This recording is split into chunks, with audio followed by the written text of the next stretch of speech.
Beberapa daerah di Indonesia bahkan bisa menyaksikan gerhana total yang durasinya berbeda-beda untuk tiap daerah.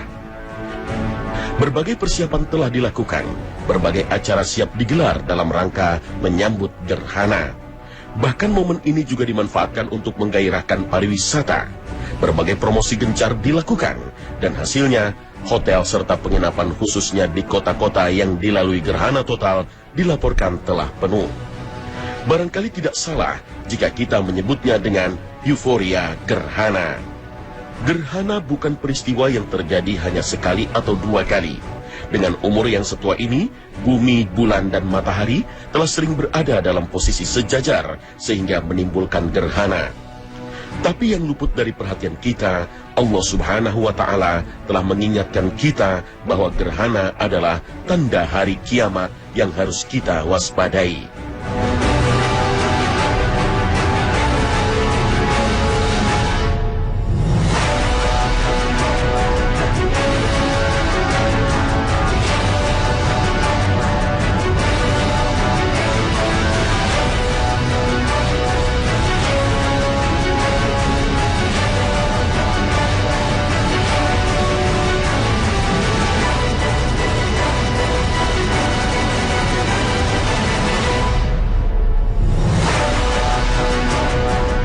Assalamualaikum warahmatullahi wabarakatuh. Selamat pagi pemirsa Trans 7. Khazanah, Ensiklopedia Islam Dunia, pagi ini kembali menyajikan kepada Anda embun-embun ilmu yang terpendam dalam luasnya Khazanah Islam.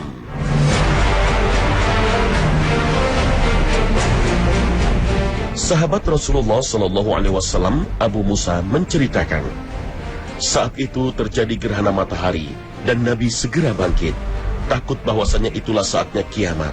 Beliau pergi ke masjid dan melakukan sholat dengan berdiri, ruku dan sujud yang panjang yang tidak pernah kulihat beliau melakukan seperti itu sebelumnya. Setelah itu beliau berkata, tanda-tanda yang diberikan Allah ini tidaklah terjadi akibat kelahiran maupun kematian seseorang. Akan tetapi Allah membuat hamba-hambanya merasa takut dengan gerhana itu. Maka apabila kalian melihatnya, ingatlah Allah, serulah Dia, dan mohonlah pengampunannya. Hadis riwayat Bukhari dan Muslim. Ketika terjadi gerhana, Rasulullah merasa khawatir, karena gerhana merupakan salah satu tanda terjadinya hari kiamat.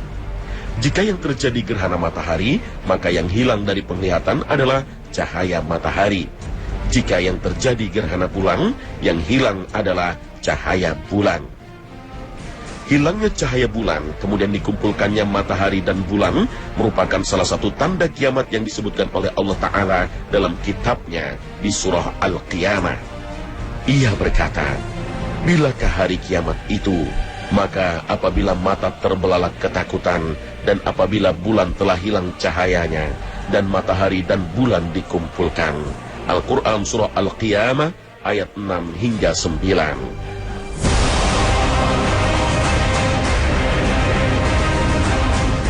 Keempat ayat ini menjelaskan salah satu tanda-tanda kiamat yang berhubungan dengan matahari dan bulan.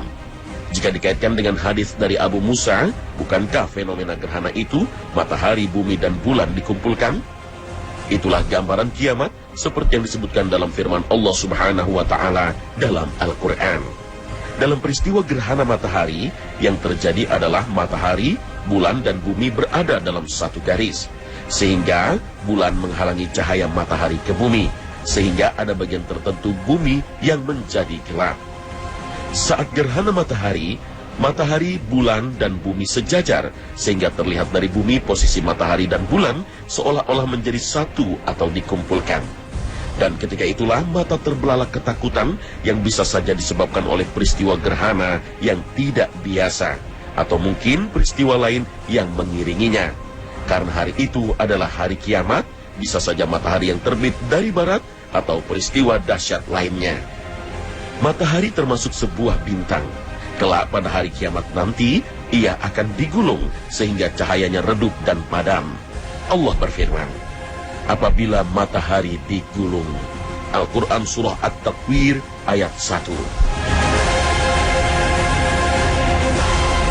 Sebuah bintang seperti matahari kelak juga akan habis masanya. Sebuah bintang mengalami fase tumbuh membesar, menjadi tua, lalu meledak, menjadi kecil, dan meredup. Ketika bintang tersebut meledak, maka tingkat suhu ledakan ini akan mencapai 400.000 derajat Celcius.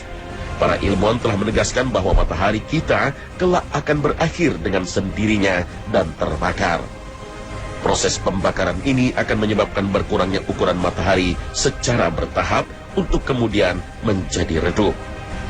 Bisa jadi itulah saatnya matahari digulung.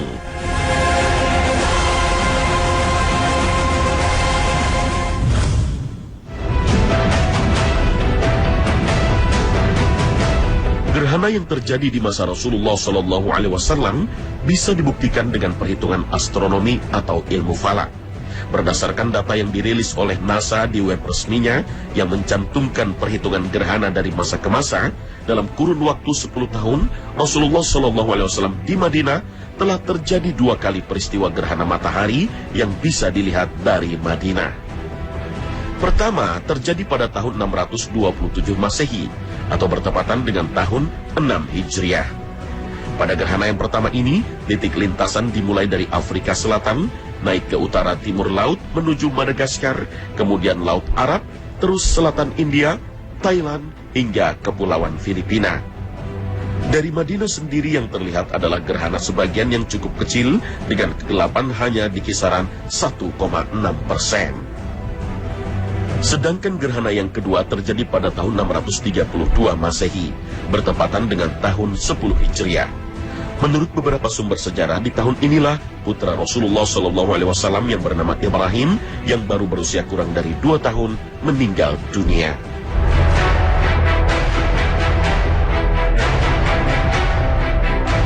Ibrahim satu-satunya anak beliau yang berasal bukan dari rahim ibunda Khadijah. Ibunya adalah Maria Al-Qibtiyah, wanita dari Mesir yang diberikan oleh Raja Mesir Muqawqis kepada Rasulullah SAW. Rasulullah SAW sangat sedih kehilangan putranya tersebut. Beliau berlinangan air mata seraya mengatakan, "Sungguh air mata berlinang dan hati terasa sedih. Dan kami betul-betul berduka cita karena kepergianmu, wahai Ibrahim." Dengan keterangan dari hadis Rasulullah SAW yang sahih, tentu saja kita yakin jika peristiwa gerhana betul-betul terjadi setelah wafatnya Ibrahim. Tak lama setelah Ibrahim dimakamkan pada pagi harinya, Madinah mengalami gerhana. Masyarakat setempat pun lantas menduga bahwa gerhana terjadi merupakan mukjizat atau tanda bahwa matahari turut bersedih. Namun, Nabi Muhammad SAW lantas membantah dugaan masyarakat setempat dan menegaskan bahwa gerhana adalah wujud kuasa Allah.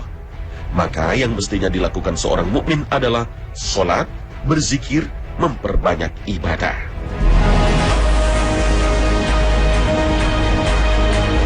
Lintasan gerhana pada waktu itu dimulai dari Afrika Utara, selatan Jazirah Arab, melintas ke India, kemudian naik ke arah utara menuju Cina dan Mongolia.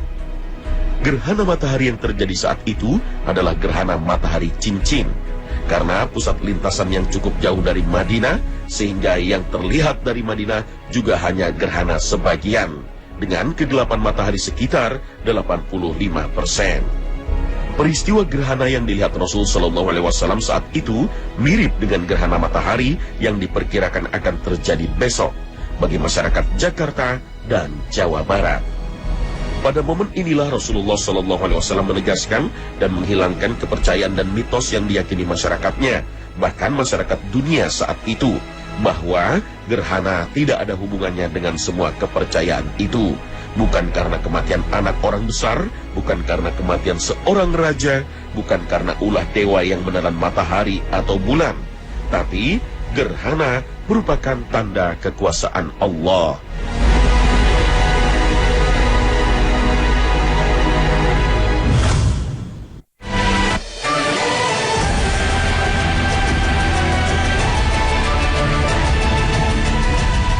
Matahari adalah makhluk ciptaan Allah Ta'ala.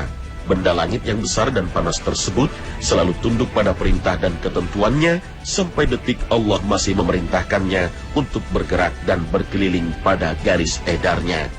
Allah berfirman, Dan Dia Allah telah menundukkan pula bagimu matahari dan bulan yang terus-menerus beredar dalam orbitnya, dan telah menundukkan bagimu malam dan siang.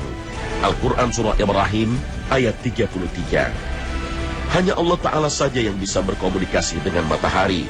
Peredaran matahari seperti yang kita lihat sekarang, itulah bentuk ketundukannya pada Allah Subhanahu wa Ta'ala. Maka ketika gerhana pun menjadi tanda akan ketundukannya terhadap apa yang Allah amanatkan. Fenomena pergerakan matahari yang hingga kini masih terlihat beredar pada garis edarnya, ini sesuai dengan perintah Allah Ta'ala yang disampaikan dalam Al-Quran. Dalam surat Ibrahim ini Allah menunjukkan pada kita tanda sujudnya bumi dengan adanya pergantian siang dan malam. Bumi hingga kini masih berputar dan tetap taat kepada Allah untuk bersujud. Maka selaku manusia yang taat kepada Allah Ta'ala, ketika melihat makhluk lain bersujud kepadanya, apakah kita akan menentang untuk tidak bersujud ketika mendengar berita atau mengalami terjadinya gerhana? Manusia yang taat akan ikut bersujud ketika ditampakkan tanda-tanda kekuasaan Allah atas ciptaannya yang bersujud kepadanya.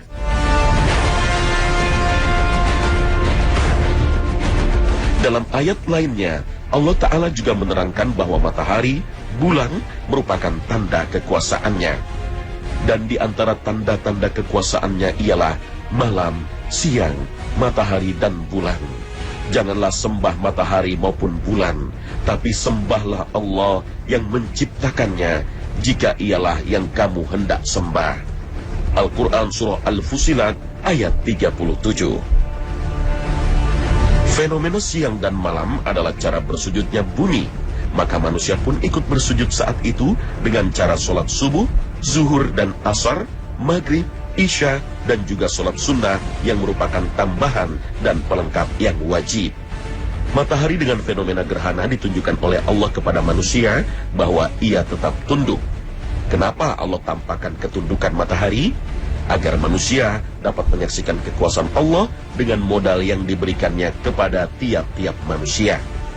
Modal apa yang sebenarnya Allah berikan kepada tiap manusia? Jawabannya ada di dalam surat Al-Mulk ayat 23. Allah Ta'ala berfirman, katakanlah, Dialah yang menciptakan kamu manusia dan menjadikan bagi kamu pendengaran, penglihatan, dan hati. Tetapi amat sedikit kamu bersyukur. Al-Quran Surah Al-Mulk ayat 23.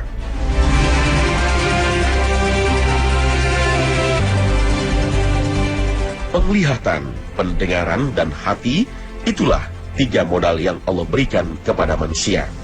Ketika terjadi gerhana matahari, manusia menyaksikan dengan matanya atau mungkin mendengar dengan telinganya. Maka hatinya harus paham dan berpikir bahwa benda langit yang sebesar matahari saja tunduk dan patuh kepada Allah. Tentu manusia yang kecil dan lemah ini lebih layak lagi untuk tunduk dan patuh kepada Sang Pencipta. Oleh sebab itu, Rasulullah SAW memberikan contoh dan pelajaran terbaik ketika gerhana terjadi. Beliau takut, khawatir, dan memperbanyak amal soleh, sholat, berzikir, dan amal-amal kebaikan. Seperti yang diceritakan oleh Ibunda Aisyah. Pernah terjadi gerhana matahari pada zaman Rasulullah SAW. Maka beliau berdiri melaksanakan sholat bersama orang banyak. Beliau memanjangkan bacaan, lalu ruku dengan memanjangkan ruku, kemudian mengangkat kepalanya, lalu membaca lagi dengan memanjangkan bacaannya. Namun, tidak sebagaimana panjang bacaan yang pertama. Kemudian beliau ruku lagi dengan memanjangkan ruku, namun tidak sepanjang ruku yang pertama. Lalu mengangkat kepalanya, kemudian sujud 2 kali. Beliau kemudian berdiri kembali dan mengerjakan seperti pada rakaat pertama. Setelah itu beliau bangkit dan bersabda, sesungguhnya matahari dan bulan tidak akan mengalami gerhana disebabkan karena mati atau hidupnya seseorang. Akan tetapi, keduanya adalah 2 tanda dari tanda-tanda kebesaran Allah yang Dia perlihatkan kepada hamba-hambanya. Jika kalian melihat gerhana keduanya, maka segeralah mendirikan sholat. Hadis riwayat Bukhari. Ingat akan kebesaran Allah, takut akan azabnya, dan segera sholat dan berzikir kepadanya. Itulah tuntunan Rasulullah ketika terjadi gerhana. Dengan fenomena gerhana yang akan terjadi, mari kita perbaharui segala sikap hidup ini dengan 3 modal yang diberikan Allah, melalui membaca, mendengar Al-Quran dan As-Sunnah dengan memahami maknanya, agar dapat diresapi oleh hati. Sehingga kita dapat menjadi muslim yang selalu tunduk, sujud kepada Allah, tidak seperti iblis yang ingkar dan sombong karena merasa dirinya hebat. Jangan sampai kita disusupi rasa sombong dikarenakan kemajuan ilmu astronomi, sehingga gerhana bisa kita perkirakan. Kemudian kita menganggap gerhana ini hanya peristiwa alam biasa, tanpa merasa takut dan khawatir. Apalagi jika sampai kita mengatakan gerhana tidak ada hubungannya dengan agama dan Tuhan. Jadi tidak perlu takut dan khawatir. Na'udzubillah.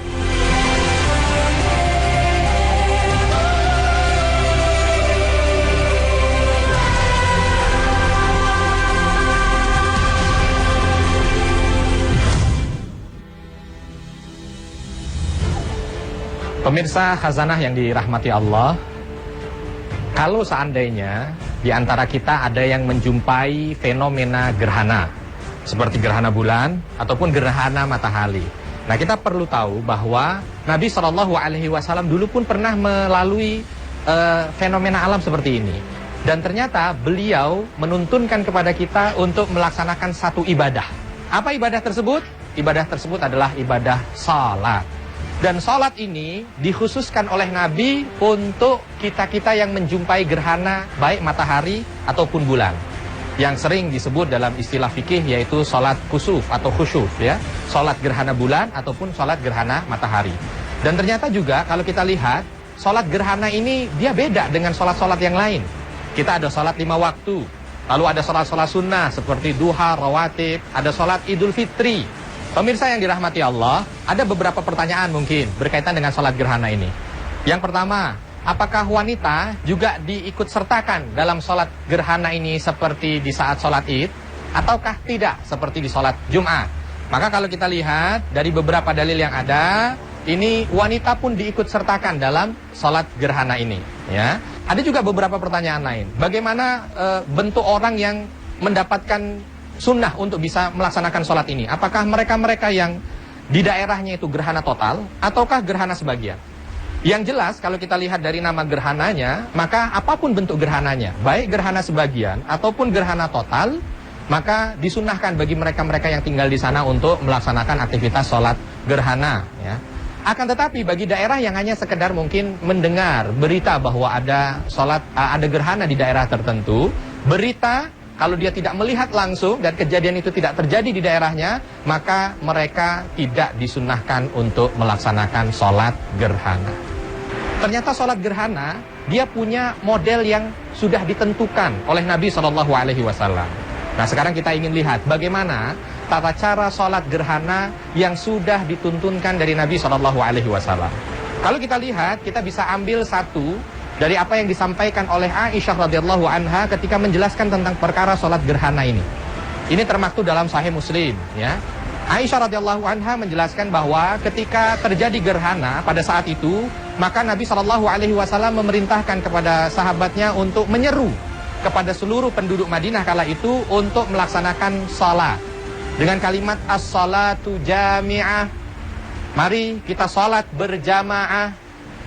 Akhirnya seluruh sahabat kala itu datang ke masjid untuk melaksanakan sholat gerhana.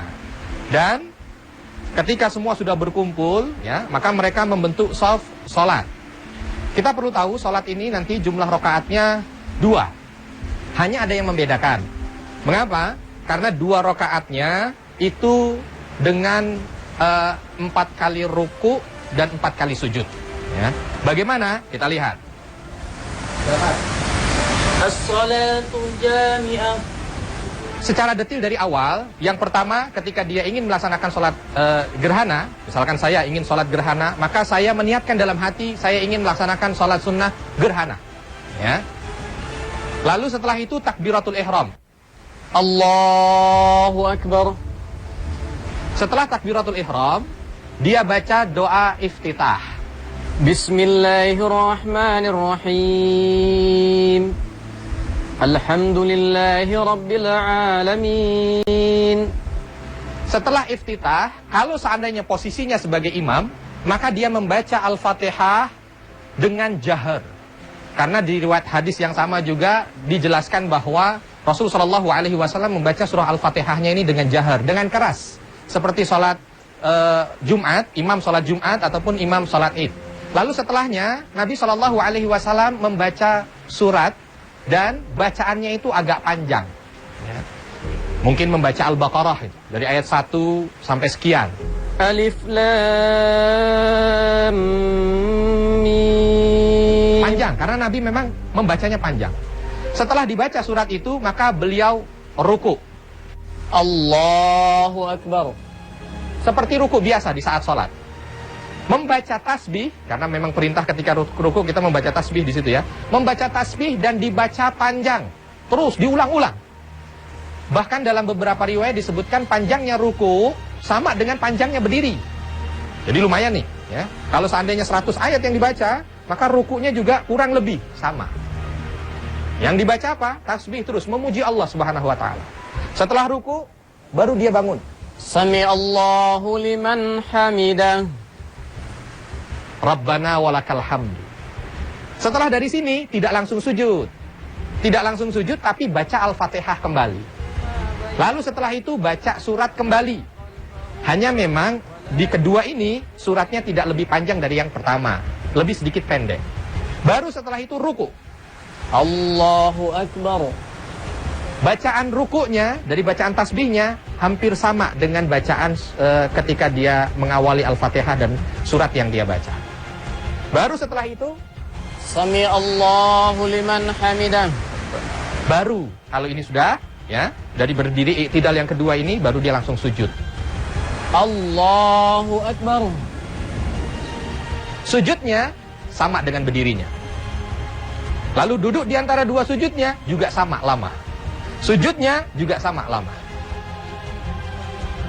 Baru berdiri ke rakaat kedua. Allahu Akbar. Al-Fatihah lagi. Bismillahirrahmanirrahim. Terus selesai baca ayat lagi. Hanya bacaan ayatnya tidak sepanjang yang rakaat pertama. Agak lebih pendek. Setelah itu ruku. Allahu Akbar. Lalu berdiri, Sami Allahu liman hamidah. Baca lagi Al-Fatihah. Bismillahirrahmanirrahim sampai selesai. Lalu dia baca ayat ya, yang lebih pendek lagi ya dibanding dengan yang tadi. Lalu ruku lagi, yang rukunya panjangnya juga sama. Lalu berdiri i'tidal, setelah itu sujud. Allahu Akbar.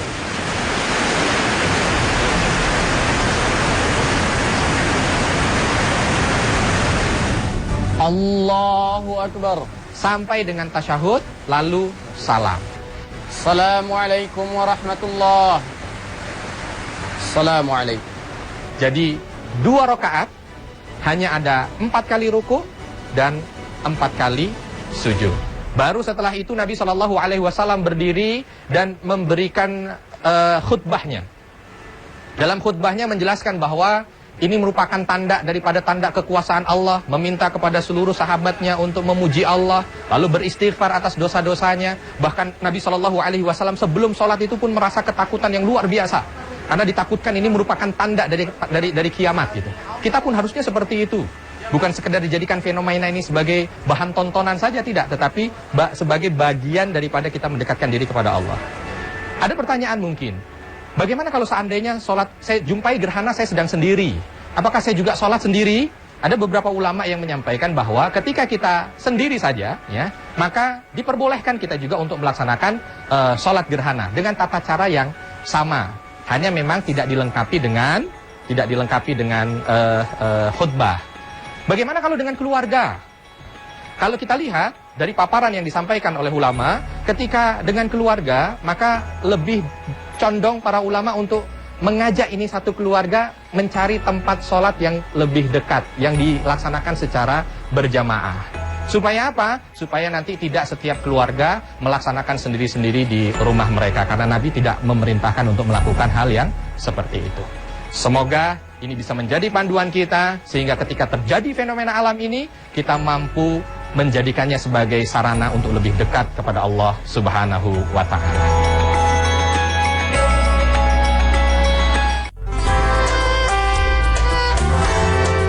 Pemirsa Khazanah, jadi sebagai seorang mukmin, kita mestinya memaknai gerhana matahari lebih dari sekedar peristiwa alam atau fenomena astronomi. Di balik itu semua ada zat yang maha mengatur setiap detil kejadian di alam semesta ini. Dan peristiwa gerhana matahari adalah satu di antara sekian banyak tanda kekuasaannya. Rasul kita Muhammad SAW telah menuntunkan kepada kita bagaimana sikap yang semestinya diambil seorang mukmin ketika terjadi gerhana. Bukan sekedar bersenang-senang, bukan sekedar menganggapnya sebuah hiburan, tapi kembali kepada Allah yang mengatur itu semua dengan sholat, zikir, sedekah, amal soleh, dan mendekatkan diri kepadanya. Karena sungguh kita tak pernah tahu apakah gerhana itu betul-betul akan hilang atau tidak. Wallahu a'lam. Terima kasih atas perhatian Anda, dan wassalamualaikum warahmatullahi wabarakatuh.